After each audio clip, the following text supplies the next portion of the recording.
For years, if you asked any Colorado local who the worst tourists are, especially in the mountain towns, you'd often hear Californians or Texans, but lately there's a new contender for that title, Coloradans themselves. In this video, I'm going to dive into why this shift is happening and what it means for our beautiful state.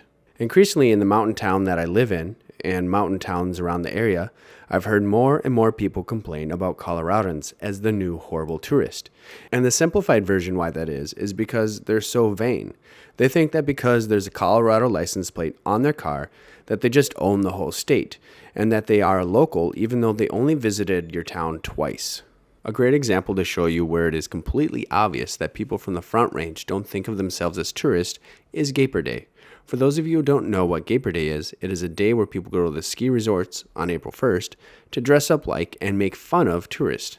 Arapahoe Basin has a great Gaper Day, and when you go there's a ton of people dressed up in ridiculous outfits and drinking and skiing, and it gets kind of wild. And it's always been a thing that Summit County locals would do to kind of make fun of tourists. But when you go there now and you ask people, oh, where are you from? Most say Boulder or Denver. So much so that it's kind of become a joke in Summit County that Gaper Day is actually full of gapers from the flatlands.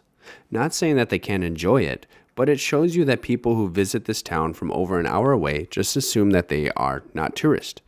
Whereas out-of-state tourists don't assume unless they're an unconnected, unaware second homeowner, but that's for a different story. Mostly, they just ask stupid questions and can be kind of dumb at times.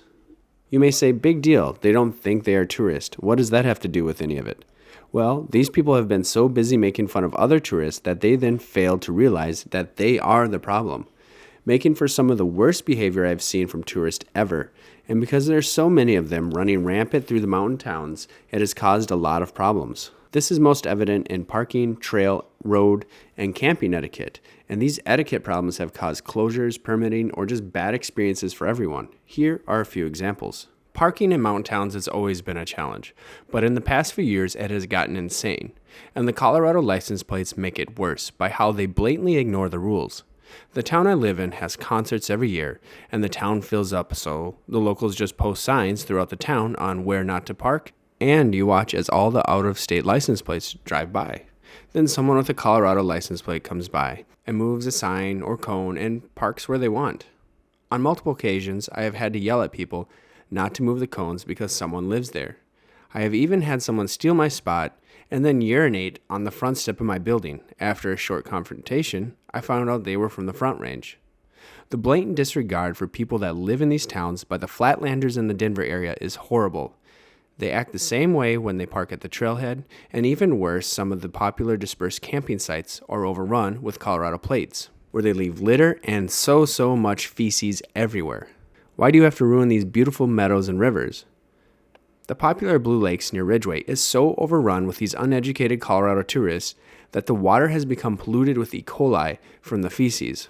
They have a forest ranger that hangs out there in the summer telling people where they can and can't poop and how to dispose of their poop, and that they shouldn't collect water below the lake, even with a filter, because it is so contaminated. Another good example is off-roading. You'll be going down a 4x4 trail in your Toyota Camry, and then you get stuck behind this 4Runner or Jeep with Colorado plates on that is going the speed of slow because they're scared that the bumps will hurt their truck. Now, most people know in the mountains that if 1, 2, or 3 cars are behind you for a while on these trails, that you pull to the side and let them pass when you can. But they don't. They just go the speed of slow for miles and miles and miles. And I have seen Texans who do the same thing, but the majority seems to be from Colorado. And maybe they moved here from Texas or California or somewhere else. But the point is, they have Colorado plates, and you can tell they're from out of town. The same goes in winter. I don't know how many times I've seen Colorado cars stuck in the ditch every time it snows. And granted, there's more Colorado license plates, and yes, I have seen that Texan with a jacked up pickup truck fly down I-70 at 80 miles an hour in a snowstorm when everyone else is going 40. But it seems to be a big problem with people from Colorado. Flying down the interstate, racing in the middle of a snowstorm. Just because you're from Colorado doesn't mean you can drive perfectly in snow. What went down to make Colorado such a horrible tourist?